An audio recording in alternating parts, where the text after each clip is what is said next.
इस संसार में प्रत्येक व्यक्ति का जन्म किसी न किसी विशेष उद्देश्य की पूर्ति हेतु हुआ है। विशेष उद्देश्य से मतलब है कुछ बड़ा करने के लिए। प्लीज़ आपसे एक निवेदन है, इस वीडियो को अंत तक देखिएगा, क्योंकि ये वीडियो आज आपको कुछ ऐसा बताएगा जिससे आप आज खुद को अच्छी तरह से पहचान जाएंगे। देखिए, हम सबके बीच में एक सबसे बड़ा क्वेश्चन होता है जिसका हम जवाब जानने की कभी कोशिश ही नहीं करते हैं। वो क्वेश्चन है, हमारा जन्म क्यों हुआ है। देखिए, आजकल के दौर में मनुष्य ने नौकरी को सबसे बड़ा महत्व दिया है। इंसान पढ़ता लिखता भी इसलिए है कि मुझे एक अच्छी सी जॉब मिल जाए, मैं महीने के 50-60 हज़ार रुपये कमाऊँ और फिर मेरी लाइफ सेटल। हम ये सोचते हैं कि नौकरी मिल जाए और क्या चाहिए ज़िंदगी में। अब मेरी बातों को ध्यान से सुनिएगा। सौरमंडल को तो आप सब जानते होंगे।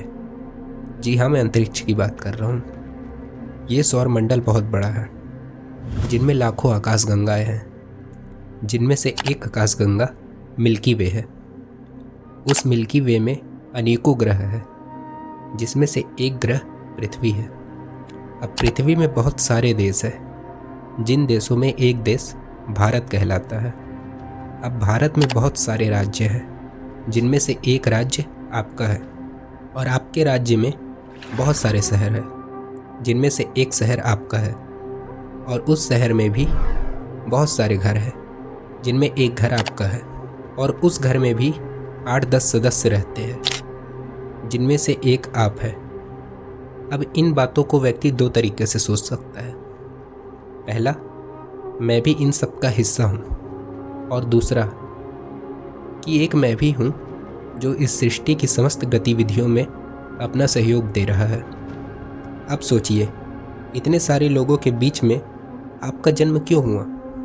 अगर आपका जन्म नहीं होता तो भी तो ये सृष्टि अपने नियम अनुसार चलती रहती।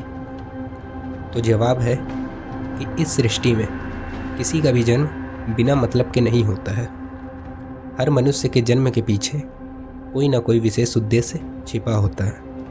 बस समस्या है तो ये कि हम उस उद्देश्य को जानने की कोशिश ही नहीं करते हैं और थोड़े सुख सुविधाओं के पीछे भागते हैं। एक आम इंसान सोचता है कि मैं बढ़िया सी एक नौकरी करूँगा, 30-40 हज़ार रुपये कमाऊँगा और अपने घर वालों को अच्छे से खिलाऊँगा पिलाऊँगा।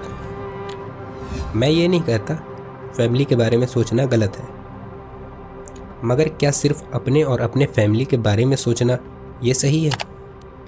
देखिए, ये सूरज निकलता है किसके लिए? दूसरों के लिए। ये चांद निकलता है किसके लिए? दूसरों के लिए। हवाएं चलती है किसके लिए? दूसरों के लिए। नदियाँ बहती है किसके लिए? दूसरों के लिए। पेड़ पौधे फल देते हैं किसके लिए? दूसरों के लिए। यहाँ पर सारी प्रकृति दूसरों के हित के लिए कार्य करती है। तो हम इतने सेल्फिश कैसे हो सकते हैं कि हम बस अपनी ही सुख सुविधा पर ध्यान दें। देखिए, संस्कृत पे एक श्लोक है जिसमें लिखा है, परोपकाराय सताम विभूताय। परोपकार सज्जनों की संपत्ति होती है।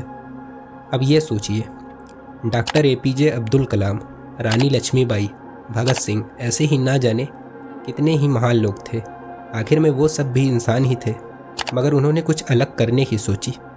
उन्होंने ये सोचा कि हम दुनिया को क्या दे सकते हैं, और उन्होंने दिया भी। और उसका परिणाम ये है कि आज भी वो लोग हम सब के दिलों में ज़िंदा है, क्योंकि उन्होंने अपनी सोच स्वयं तक ही सीमित नहीं रखी। उन्होंने दुनिया को कुछ देना चाहा।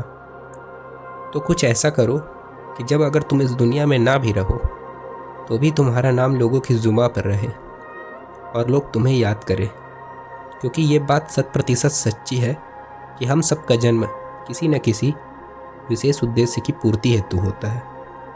बस ज़रूरत है तो उस उद्देश्य को पहचानने की। तो खोजो अपने अंदर की कला को और उसे छिपाने की जगह उजागर करो। मिलते हैं दोस्तों नेक्स्ट वीडियो में। तब तक के लिए जय हिंद, जय भारत, जय श्री राम।